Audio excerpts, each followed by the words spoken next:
Welcome to this lesson on permutations and combinations.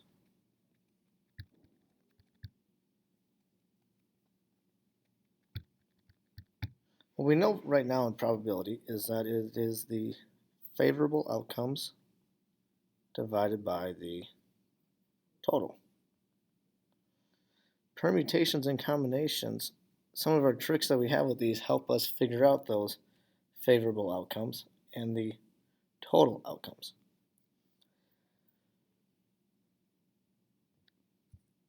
A permutation is a selection of a group of objects in which order is important. So the order in which we place these items is important. So for example, if we have one item, there's one way to arrange one item. Let's call it A. A second item B can be placed first or second. So you can have BA or you could have AB. That makes two permutations. A third item C can be first, second, or third for each order above. So now we have 6 permutations. You can see that this permutation, this stems from that idea of our factorials, where if we want to order a certain group of items, it can stand as our factorial. If we wanted 4 items, it could be 4 factorial. We would have 4 times 3 times 2 times 1. So this factorial, the number is the product of the natural numbers less than or equal to the number that is defined. So, for example, 6 factorial, 6 times 5 times 4 times 3 times 2 times 1. If we had 12 factorial, we'd start with 12 and count our way down to 1. So as an example, what are the different permutations for the word math? Well, there are 4 letters. How else could we rearrange it? Well, we could put M-A, we could switch the H and the T. And I could keep doing this until I exhausted all of my options. But our factorial and our permutation format help us find this a lot faster. So for the first letter, M, A, T, or H, whichever one, we have 4 options that could go in there. After we pick one of those, well, then we would have 3 options for the second. We would have 2 options for the third letter, and we'd have 1 option for the last one.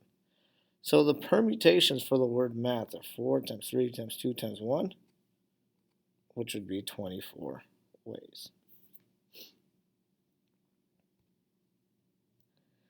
Sometimes you may not want to order an entire set of items.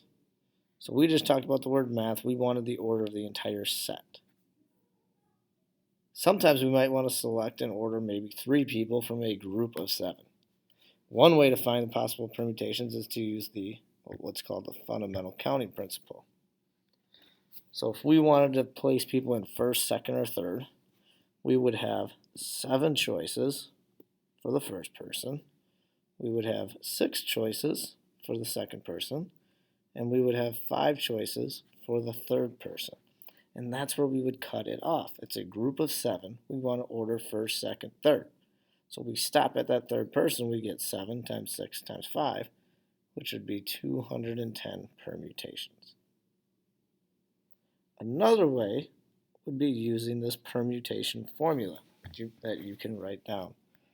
So the formula behind it is this NPR. We have this sub n permutations of R, where n always is the total group. R is usually the number that you want to arrange.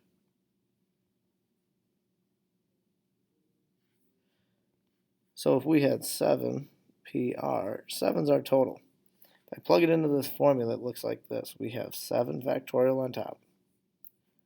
In parentheses, 7 minus 3 factorial on the bottom, which becomes 7 factorial over 4 factorial. Here is the math behind this. So 7 factorial means this. 7 times 6 times 5 times 4 times 3 times 2 times 1. 4 factorial is 4 times 3 times 2 times 1. And you'll notice that I can cancel 4, 3, 2, 1 on the top, 4, 3, 2, 1 on the bottom, and I'm actually left with 7 times 6 times 5. So there are two ways to do this, either using the fundamental counting principle or using our formula. Here's one example. An art gallery has 9 fine art photographs from an artist and will display 4 from left to right along a wall. In how many ways can the gallery select and display the 4 photographs? We have a group of 9 photographs. We need to arrange them in order. Order is important, how we select them. We need 4 of them. So 9 would be our total permutations. We want to pick 4 from this group of 9. So if I do it this way with our formula, I would have 9 factorial on top, 9 minus 4 factorial on the bottom. So we'd have 9 factorial over 5 factorial. So we have 9 times 8, 7 times 6 times 5 times 4 times 3 times 2 times 1, all over 5 times 4 times 3 times 2 times 1. I'm going to cancel those out. And I'm left with 9 times 8 times 7 times 6. And give me 1 second. Not feeling like doing some math. So we got 9 times 8 times 7 times 6. We would get 3,024. That's if you use the formula. If you use our fundamental counting principle, if you think about it, you want to pick the first photograph on the wall, you've got 9 choices. After you pick one of those 9, you pick the second, and you have 8 choices. The third photograph, you have to have 7 choices. And the last photograph, you have 6 choices.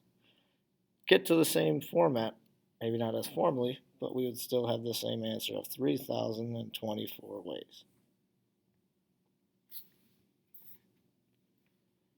Now we're going to get into what's called a combination. A combination is a grouping of items in which order does not matter.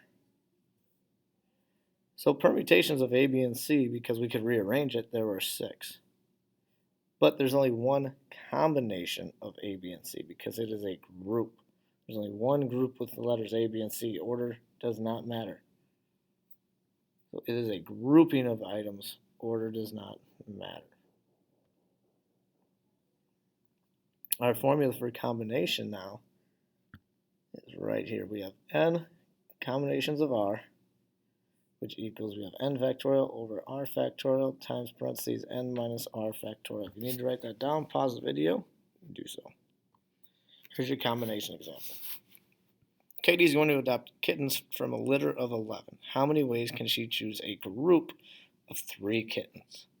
So let's say we got kitten 1, kitten 2, kitten 3. That is one grouping. It doesn't matter which kitten gets selected out of the bunch first. It is a grouping of these kittens. So we have 11, choose 3. Okay, 11 combinations of 3. How many are there? Well, we've got 11 factorial over, it is going to be, use that formula, we've got 3 factorial, 11 minus 3 factorial. So we have 11 factorial over 3 factorial times 8 factorial. So I'm going to write it all out, and you don't always have to write this work out if you notice what's going to cancel.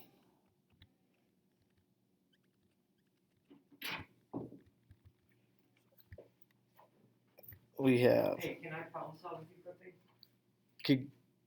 We have. I'm in the middle. So we got 8 factorial on the bottom here.